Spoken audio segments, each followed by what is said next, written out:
بسم اللہ الرحمن الرحیم۔ حدیث شریف میں حضرت فرماتے تھے اور آپ کا فعل بھی ہے کہ 6 مرتبہ تو مسواک کرتے ہیں تاکہ دانت چمکے رہے۔ آخری لمحے میں کچھ دیر پہلے حضرت عبد الرحمن آئے، حضرت عائشہ کے بھائی، اور ان کے ہاتھ میں مسواک تھی، تو آپ بڑی خوشی سے ان کو دیکھ رہے تھے۔ بی بی صاحبہ نے پوچھا کہ مسواک چاہیے؟ آپ نے اشارے سے کہا کہ ہاں۔ بی بی صاحبہ نے ان سے مسواک لی، اسے دھویا، صاف کیا، پھر نرم کیا، پھر حضرت صلی اللہ علیہ وسلم کو دی۔ آپ نے اوپر نیچے بہت عمدہ طریقے سے مسواک فرمائی۔ بخاری شریف میں بی بی صاحبہ فرماتی ہے کہ اتنا عمدہ مسواک آپ نے کیا کہ میرے دل کو آرام آیا کہ حضرت صحت میں ہے۔ بیمار آدمی اتنا بہترین مسواک نہیں کر سکتا۔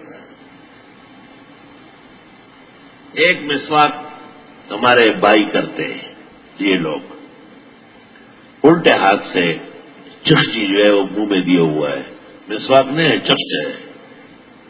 مسواک تو محترم چیز ہے۔ دایاں ہاتھ محمود کاموں کے لیے پسندیدہ، مسواک عبادت ہے دائیں ہاتھ سے۔ اگر دائیں ہاتھ پر پھوڑا ہو، پھنسی ہو، اللہ نہ کرے فالج ہو، تو الضیاء المانوی شرح المقدمۃ الغزنوی میں لکھا ہے کہ ایسے لوگوں کا بایاں اور دایاں ایک حکم میں ہے، معذور ہے، مجبور ہے، لیکن ایسا کرنا نہیں چاہیے۔ علامہ علی القاری نے مرقات میں رونا رویا ہے کہ میں نے ایک طالب علم کو دیکھا ہے کہ وہ کتاب بائیں ہاتھ میں اور جوتا دائیں ہاتھ میں لے کے روانہ تھا۔ تو بہت احتیاط کی ضرورت ہے۔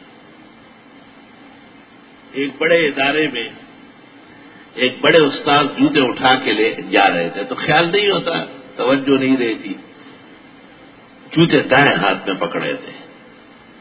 تو ایک طالب علم دوسرے کو سناتے ہوئے کہتے ہیں یہاں کے شیخ الحدیث صاحب نے دیکھا تھا، اس کو یہ پتہ بھی نہیں ہے کہ جوتے بائیں ہاتھ میں ہوتے ہیں۔ یہ مزینات ہے نا، اس سے انسان خوبصورت ہوتا ہے۔ جزاک اللہ خیر۔ آگے زیادہ سے زیادہ شیئر کریں اور ہمارے چینل کو سبسکرائب کریں۔